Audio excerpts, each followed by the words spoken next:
ನಮಸ್ಕಾರ, ಯುಟಿವಿ ಕನ್ನಡಕ್ಕೆ ಸ್ವಾಗತ.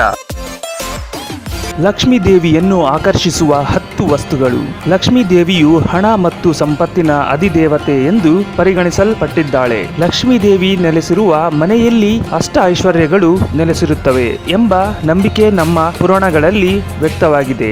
ಆದರೆ ಲಕ್ಷ್ಮೀ ಚಂಚಲೆ, ನಿಂತಲ್ಲಿ ನಿಲ್ಲಲಾರಳು. ತನ್ನನ್ನು ಆರಾಧಿಸುವ ಸ್ಥಳ ಮತ್ತು ವ್ಯಕ್ತಿಗಳನ್ನು ಆಕೆ ಹುಡುಕಿಕೊಂಡು ಹೋಗುತ್ತಾ ಇರುತ್ತಾಳೆ ಎಂಬ ಮಾತಿದೆ. ಅದಕ್ಕಾಗಿಯೇ ಲಕ್ಷ್ಮಿಯನ್ನು ಮನೆಗೆ ಆಕರ್ಷಿಸುವ ಹಲವಾರು ಪ್ರಯತ್ನಗಳು ನಡೆಯುತ್ತಲೇ ಇರುತ್ತದೆ. ಹಿಂದೂ ಪುರಾಣಗಳಲ್ಲಿ ಮತ್ತು ವೇದಗಳಲ್ಲಿ ಲಕ್ಷ್ಮೀ ದೇವಿಯನ್ನು ಸಂತೃಪ್ತಿಪಡಿಸುವ ಹಲವಾರು ವಸ್ತುಗಳು ಉಲ್ಲೇಖಗೊಂಡಿವೆ. ನಂಬಿಕೆಗಳ ಪ್ರಕಾರ ಈ ವಸ್ತುಗಳು ಲಕ್ಷ್ಮೀ ದೇವಿಯನ್ನು ಪ್ರಸನ್ನಗೊಳಿಸಬಲ್ಲವಂತೆ. ಈ ವಸ್ತುಗಳು ಲಕ್ಷ್ಮೀ ದೇವಿಯನ್ನು ಮನೆಗೆ ಆಹ್ವಾನಿಸಿ ಸದಾ ಮನೆಯಲ್ಲಿಯೇ ನೆಲೆಗೊಳ್ಳುವಂತೆ ಮಾಡಿ ಮನೆಯ ಸಂಪತ್ತು ಮತ್ತು ಐಶ್ವರ್ಯವನ್ನು ಹೆಚ್ಚಿಸುತ್ತವೆಯಂತೆ. ಲಕ್ಷ್ಮೀ ದೇವಿಯನ್ನು ಆಕರ್ಷಿಸುವ ಆ 10 ವಸ್ತುಗಳು ಯಾವ್ಯಾವು ಎಂದು ತಿಳಿದುಕೊಳ್ಳೋಣ ಬನ್ನಿ. ಮೊದಲಿಗೆ ತೆಂಗಿನಕಾಯಿ. ಹೌದು, ತೆಂಗಿನಕಾಯಿಯನ್ನು ಶ್ರೀಫಲ ಎಂದು ಸಹ ಕರೆಯುತ್ತಾರೆ. ಅಂದರೆ ಲಕ್ಷ್ಮೀ ದೇವಿಯ ಫಲ ಎಂದರ್ಥ. ಲಕ್ಷ್ಮೀ ದೇವಿಯನ್ನು ಮನೆಗೆ ಆಹ್ವಾನಿಸಲು ತೆಂಗಿನಕಾಯಿಯನ್ನು ಮನೆಯಲ್ಲಿ ಸದಾ ಇಡಬೇಕೆಂದು ಹೇಳುತ್ತಾರೆ. ಇದು ಲಕ್ಷ್ಮಿಯನ್ನು ಆಕರ್ಷಿಸುವ ಅತ್ಯಂತ ಪವಿತ್ರವಾದ ಫಲವೆಂದು ಪರಿಗಣಿಸಲ್ಪಟ್ಟಿದೆ. ಇನ್ನು ಎರಡನೇದು ಪಾದರಸದ ಮೂರ್ತಿ. ಲಕ್ಷ್ಮಿ ಮತ್ತು ಗಣಪತಿಯರ ಪಾದರಸದ ಮೂರ್ತಿಯನ್ನು ಮನೆಯಲ್ಲಿ ಇಡುವುದು ಅತ್ಯಂತ ಪವಿತ್ರವೆಂದು ಪರಿಗಣಿಸಲ್ಪಟ್ಟಿದೆ. ಪಾದರಸವು ಮಹಾಲಕ್ಷ್ಮಿಗೆ ಅತ್ಯಂತ ಪ್ರಿಯವಾದ ವಸ್ತುವಾಗಿದೆ. ಇದರಲ್ಲಿ ಮಾಡಿರುವ ಮೂರ್ತಿಯು ಲಕ್ಷ್ಮೀ ದೇವಿಯನ್ನು ಖಂಡಿತವಾಗಿ ಆಕರ್ಷಿಸುತ್ತದೆ. ಇನ್ನು ಮೂರನೇದು ಕವಡೆಗಳು. ಹೌದು, ಕವಡೆಗಳು ಸಮುದ್ರದ ಜಾನ್ಯ ವಸ್ತುವಾಗಿದೆ. ಲಕ್ಷ್ಮೀ ದೇವಿಯು ಸಹ ಸಮುದ್ರದಲ್ಲಿ ಜನಿಸಿದ ಕಾರಣದಿಂದ ಈಕೆಗೆ ಕವಡೆ ಎಂದರೆ ಪ್ರೀತಿ. ಕವಡೆಗಳನ್ನು ಮನೆಯಲ್ಲಿ ಇಡುವ ಮೂಲಕ ಆಕೆಯನ್ನು ಆಕರ್ಷಿಸಬಹುದು ಎಂದು ಹೇಳಲಾಗುತ್ತದೆ. ಇನ್ನು ನಾಲ್ಕನೇದ್ದು ಲಕ್ಷ್ಮಿ ಮತ್ತು ಗಣಪತಿಯರ ಮೂರ್ತಿ. ನಂಬಿಕೆಗಳ ಪ್ರಕಾರ ಲಕ್ಷ್ಮಿ ಮತ್ತು ಗಣಪತಿಯರ ಮೂರ್ತಿಯನ್ನು ಒಟ್ಟಿಗೆ ಇಟ್ಟು ಪೂಜಿಸುವುದು ಅತ್ಯಂತ ಶುಭವಂತೆ. ಗಣಪತಿಯ ಜೊತೆಗೆ ಲಕ್ಷ್ಮಿಯನ್ನು ಪೂಜಿಸಿದರೆ ಆಕೆಗೆ ಮತ್ತಷ್ಟು ಸಂತೋಷವಾಗುತ್ತದೆಯಂತೆ. ಅದರಲ್ಲೂ ಈ 2 ಮೂರ್ತಿಗಳನ್ನು ಬೆಳ್ಳಿಯದಾಗಿದ್ದರಂತೂ ಆ ಮನೆಯಲ್ಲಿ ಸಂಪತ್ತು ಮತ್ತು ಐಶ್ವರ್ಯವು ಎಂದಿಗೂ ಕಡಿಮೆಯಾಗುವುದಿಲ್ಲವಂತೆ. ಇನ್ನು 5ನೇದು ಮೋತಿ ಶಂಖ.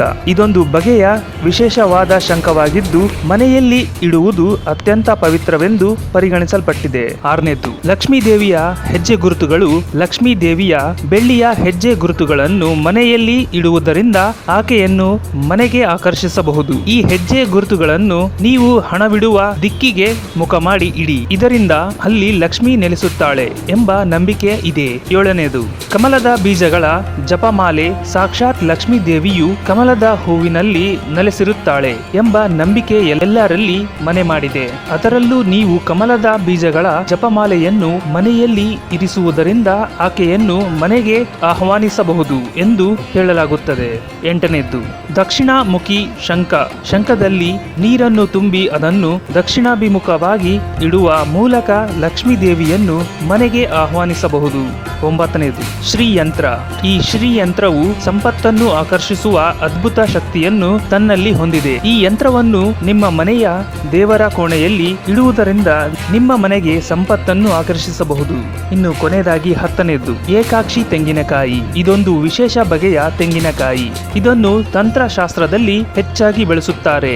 ಇದನ್ನು ಮನೆಯಲ್ಲಿ ಇಡುವುದರಿಂದ ತುಂಬಾ ಒಳ್ಳೆಯ ಫಲಿತಾಂಶಗಳನ್ನು ಪಡೆಯಬಹುದು ಎಂದು ಹೇಳಲಾಗುತ್ತದೆ. ನೋಡಿದ್ರಲ್ಲ ವೀಕ್ಷಕರೇ, ಲಕ್ಷ್ಮೀ ದೇವಿಗೆ 10 ಪ್ರಕಾರ ವಸ್ತುಗಳನ್ನು ಪೂಜಾ ಮಂದಿರದಲ್ಲಿ ಇಟ್ಟರೆ ನಿಮಗೆ ತುಂಬಾ ಒಳ್ಳೆಯದಾಗುತ್ತೆ. ಈ ವಿಡಿಯೋ ನಿಮಗೆ ಇಷ್ಟ ಆದರೆ ಲೈಕ್ ಮಾಡಿ, ಶೇರ್ ಮಾಡಿ, ಕಮೆಂಟ್ ಮಾಡಿ ಹಾಗೂ ನಿಮ್ಮ ಸ್ನೇಹಿತರಿಗೂ ಕಳಿಸಿ. ಸಬ್ಸ್ಕ್ರೈಬ್ ಮಾಡ್ಕೊಳ್ಳೋದು ಮಾತ್ರ ಮರಿಬೇಡಿ.